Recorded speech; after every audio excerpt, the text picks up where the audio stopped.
अब हम लोग बात करते हैं कॉन्सेप्ट ऑफ कैपेसिटर। एक्चुअल में कैपेसिटर है क्या चीज? तो इसका वन लाइन आंसर यही है, capacitor is an arrangement eight which sufficient amount of charge can be conserve और स्टोर्ड। एक ऐसा अरेंजमेंट है जिस पर हम सफिशिएंट अमाउंट ऑफ चार्ज को हम स्टोर कर सकते हैं, ठीक है। उसी का नाम कैपेसिटर है, उस डिवाइस को ही हम कैपेसिटर कहेंगे। एक्चुअल में कैपेसिटर का कॉन्सेप्ट कैसे डेवलप हम लोग करें, तो आओ हम लोग बात करते हैं। हम ये सपोज कर रहे हैं ये कोई हमारी कंडक्टिंग प्लेट है। सपोज दैट इसको हमने कोई चार्ज प्रोवाइड किया। अब ये हमने जो चार्ज दिया, तो ड्यू टू दिस चार्ज इसकी पोटेंशियल भी इंड्यूस होगी और वो पोटेंशियल हमने कह दिया मान लो V है और चार्ज इस प्लेट पर हमारा Q है। और जितना चार्ज आप इसको जितना चार्ज दे सकते थे आपने चार्ज इसको दे दिया। अब एडिशनल चार्ज ये अब एडॉप्ट नहीं कर रहा है, ठीक है, हम ऐसे सपोज कर रहे हैं। तो देखिए हम इस पर और एक्स्ट्रा चार्ज हम कैसे पुट कर सकते हैं, यही अब हमको थिंक करना है। तो अब बात को समझिए, अगर किसी भी तरीके से बाय एनी मैनर अगर हम इस प्लेट की पोटेंशियल को रिड्यूस कर दें, जरा सोचने की बात है, इस प्लेट के पोटेंशियल को अगर हम रिड्यूस कर दें तो डेफिनेटली इसकी पोटेंशियल अगर रिड्यूस हो जाएगी। तो आपने ये स्टडी किया है Q is equal to C into V, ठीक है। तो C is equal to Q by V। तो चार्ज तो वही है, लेकिन अगर पोटेंशियल को हमने रिड्यूस कर दिया, ठीक है, तो इसका कैपेसिटेंस क्या होगा, वो इंक्रीज कर जाएगा। और कैपेसिटेंस इंक्रीज करेगा तो एडिशनल चार्ज ये हम इसको दे सकते हैं, ठीक है। तो इसके लिए हम कर क्या रहे हैं कि इसी के जस्ट क्लोज एक दूसरा कंडक्टिंग प्लेट हम पुट कर रहे हैं। ध्यान दीजिएगा, ये एक कंडक्टिंग प्लेट है, ऑलरेडी एक कंडक्टिंग प्लेट है, इसको हमने चार्ज दिया और इसने जितना चार्ज एक्वायर करना था उसने एक्वायर किया। ड्यू टू दिस चार्ज इसकी पोटेंशियल भी हो गई। अब इसी के parallel close to the plate हमने एक दूसरी कंडक्टिंग प्लेट हमने पुट की। अब क्या होगा, तो अब प्लेट का जो ये एंड होगा बाय इंडक्शन निगेटिवली चार्ज होगा, इस पर निगेटिव चार्ज आ जाएगा, और ये जो एंड होगा इस पर हमारा पॉजिटिव चार्ज हो जाएगा, ठीक है। जितना इस प्लेट इस साइड में निगेटिव चार्ज इंड्यूस होगा उतना ही हमारे आउटर फेस पर जो है वो पॉजिटिव चार्ज इंड्यूस होगा बाय इंडक्शन। इसके बारे में आप पढ़ चुके हैं, ठीक है। और ये कंडक्टर है, तो चार्ज अगर इस पर Q है तो ये माइनस Q और ये plus Q, same amount of charge induce होगा। इंड्यूस चार्ज की कितना होता है उसके लिए हमने फार्मूला बताया था, Q dash is equal to Q 1 minus 1 by K, where K is dielectric constant है, ठीक है। तो अब कंडक्टर के लिए डाइइलेक्ट्रिक कांस्टेंट की वैल्यू क्या है, कितनी होती है कंडक्टर के लिए डाइइलेक्ट्रिक कांस्टेंट की वैल्यू हमने क्या बताया था, इनफाइनाइट, ठीक है। तो इनफाइनाइट, तो 1 बाई इनफाइनाइट को हम क्या समझेंगे, 0, तो ये हमारा Q dash is equal to Q हो जाएगा। तो ये आप पहले से जानते हैं। अब इस पर हमको डिस्कस करनी है। तो अब ये निगेटिव जो चार्ज है, due to this negative charge potential क्या होगा, इस प्लेट का निगेटिव होगा, and due to this positive charge potential positive होगा। तो इस प्लेट से निगेटिव चार्ज क्लोज है और positive charge away to the plate है। तो जितना निगेटिव चार्ज जितना पोटेंशियल डिक्रीज करेगा उससे डेफिनेटली कम पोटेंशियल ये पॉजिटिव चार्ज हमारा क्या करेगा, इंक्रीज करेगा। तो ओवरऑल पोटेंशियल जो है इस प्लेट की क्या होगी, रिड्यूस होगी। सपोज दैट एक एग्जांपल लेकर के इसको समझें कि इसकी पोटेंशियल 10 वोल्ट है, सपोज दैट, ठीक है। और इसने जो है due to negative charge suppose that only -6 volt potential है, and due to positive charge जो ये पोटेंशियल है इसका मैग्नीट्यूड मैं बता रहा हूं, इसका मैग्नीट्यूड जो होगा वो इससे कम होगा। तो ये हमने 5 भी समझ लिया, 4 समझ लिया, कुछ भी समझ लिया। तो अब ये ओवरऑल -1 इन दोनों का जो रिजल्टेंट है वो -1 हुआ। तो अब इसकी पोटेंशियल जो पहले 10 वोल्ट थी अब वो कितनी हो गई, 9 वोल्ट हो गई। मेरी बात समझ रहे हैं ना। तो ओवरऑल ये हमारा एक कंडक्टर जब इसके पैरेलल हमने पुट किया तो अब ये क्या हुआ कि इस प्लेट के पोटेंशियल, इस प्लेट का जो पोटेंशियल है वो रिड्यूस हो गया। तो पोटेंशियल रिड्यूस हो गया तो कैपेसिटेंस क्या हो जाएगी, इंक्रीज कर जाएगी और एडिशनल चार्ज हम इसको दे सकते हैं, ठीक है। अब देखिए, अब एक काम करिए इस प्लेट को आप अर्थिंग कर दीजिए। इस प्लेट को हमने अर्थिंग कर दिया, और जब इस प्लेट को हम अर्थिंग कर देंगे तो ये जो पॉजिटिव चार्ज है ये डिसअपीयर हो जाएगा। अब ये पॉजिटिव चार्ज डिसअपीयर हो गया, ठीक है, तो अब ये हमारा पोटेंशियल, कोई पोटेंशियल ये इंड्यूस नहीं करेगा। तो अब ओवरऑल अब इसका पोटेंशियल, इस प्लेट की पोटेंशियल और हमारी क्या हो गई, कम हो गई, ठीक है। 6 ये 10 है, ये -6 है, तो अब ये पोटेंशियल कितनी हो गई, 4 हो गई। तो पोटेंशियल हमारी क्या हो गई, इंक्रीज हो गई। तो पोटेंशियल हमारी इंक्रीज हो गई, तो सॉरी पोटेंशियल डिक्रीज हो गई, ठीक है, इंक्रीज नहीं हुआ, पोटेंशियल हमारी डिक्रीज हो गई due to negative charge, potential decrease हो गई। तो पोटेंशियल हमारी डिक्रीज हो गई, तो कैपेसिटेंस हमारा क्या हो गया, इंक्रीज हो गया। तो इस तरह से ये जो अरेंजमेंट हमने दिखाया आपको, ये अरेंजमेंट हमारा कैपेसिटर है, ठीक है। कैपेसिटर, इसी को कैपेसिटर, इस तरह से माने कैपेसिटर एक्चुअल में माने किसी भी शेप के दो पैरेलल कंडक्टिंग प्लेट्स होते हैं, ठीक है ना, और पैरेलल टू ईच अदर, अगर उनको क्लोज टू ईच अदर अगर हम पुट करते हैं तो इस तरह से जो डिवाइस बनती है उसी को हम कैपेसिटर, या उसी को प्रैक्टिकल लैंग्वेज में हम कंडेंसर भी कहते हैं, ठीक है। तो कंडेंसर और कैपेसिटर एक ही चीज है। कंडेंसर जो है हमारा प्रैक्टिकल नेम है और कैपेसिटर हम इसको वैसे कहते हैं, ठीक है। तो कैपेसिटर का कॉन्सेप्ट क्या है, ये कॉन्सेप्ट एकदम क्लियर हो गया होगा। तो ये एक अरेंजमेंट है और जिसपे हम सफिशिएंट अमाउंट ऑफ चार्ज हम पुट कर सकते हैं।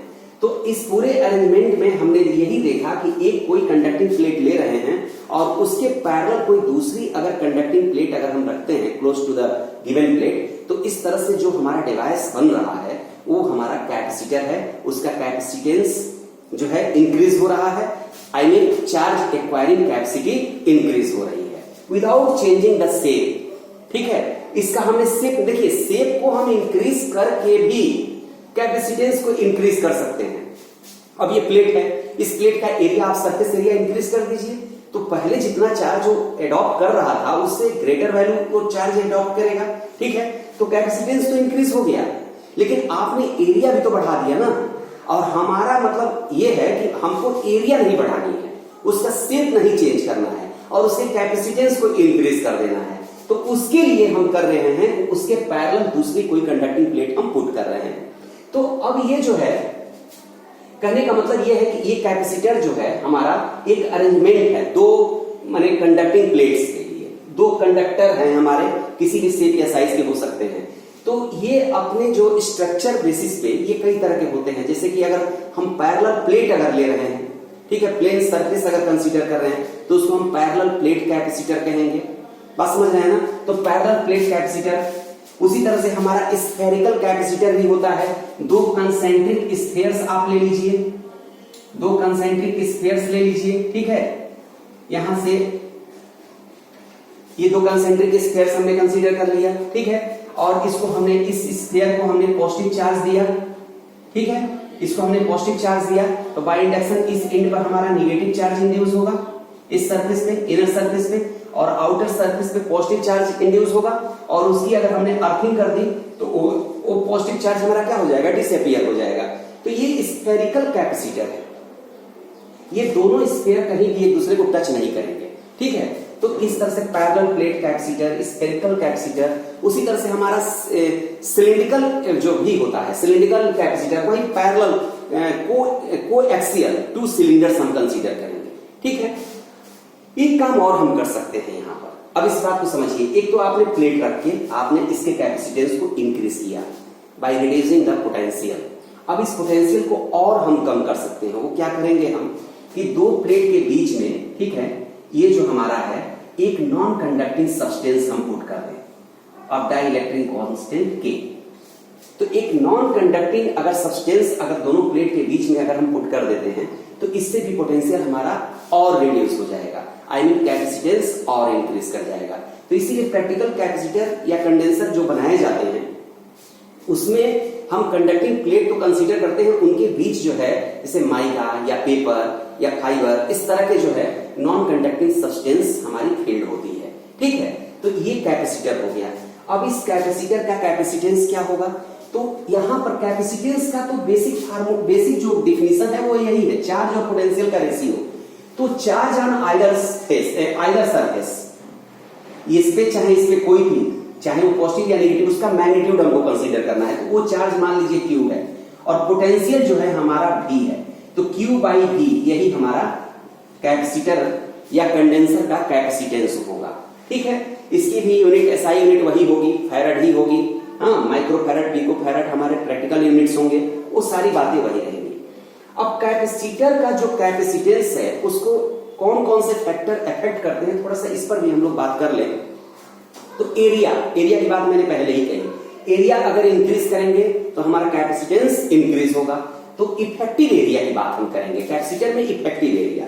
इफेक्टिव एरिया क्या है कि जैसे कहने का मतलब यह है कि दो पैरेलल प्लेट्स अगर हम कंसीडर कर रहे हैं, सपोज दैट वन प्लेट हमारा ये पाम है और दूसरा प्लेट ये हमारा पाम है, दोनों पैरेलल टू ईच अदर है, तो ये ओवरलैप्ड पोर्शन जो है, ध्यान दीजिएगा, ओवरलैप्ड पोर्शन ये इफेक्टिव एरिया होती है।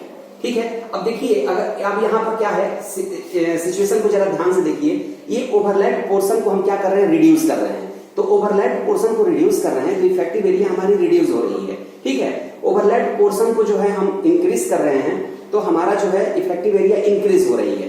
तो इस तरह से हम कह सकते हैं कि ये जो वेरिएबल कैपेसिटर जो होते हैं, जिसके कैपेसिटेंस को हम अपने मतलब हिसाब से हम कंट्रोल कर सकते हैं, इंक्रीज या डिक्रीज कर सकते हैं, उसमें यही प्रिंसिपल हम यूज करते हैं, इफेक्टिव एरिया को इंक्रीज या डिक्रीज करते हैं। ठीक है, तो इस तरह से जो है, जैसे जो हमारा रेडियो होता है, जो क्लासिकल रेडियो, जो पता नहीं आपके घरों में होगा भी कि नहीं होगा अब, तो क्लासिकल रेडियो में जो गेन होता है, ठीक है, जो हम कहने का मतलब कि किसी भी प्रोग्राम को हम सुनने के लिए जब हम ट्यून करते हैं, ठीक है, तो ट्यून करते हैं तो हम करते क्या है, एक्चुअली में एलसीआर जो सर्किट है, एलसीआर सर्किट को हम टाई अप करते हैं।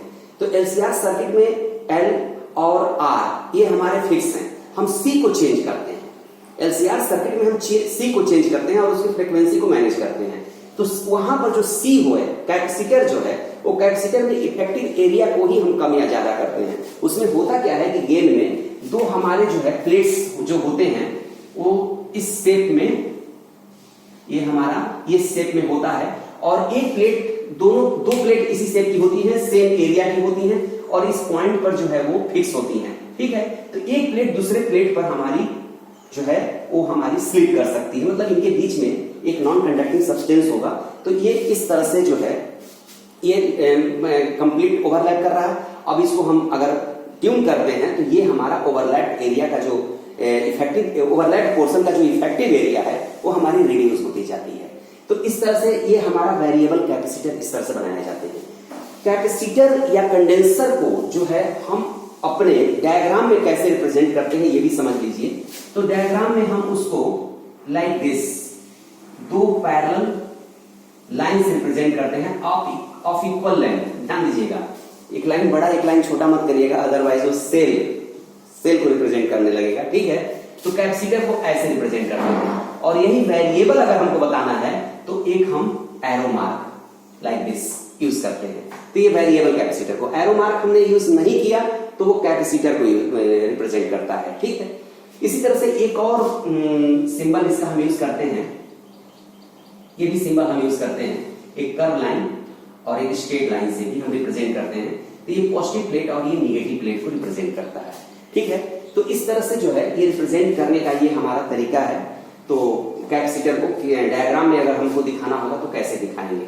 तो आई थिंक आप कैपेसिटर या कंडेंसर का जो होल कॉन्सेप्ट है वो आपने समझ लिया होगा।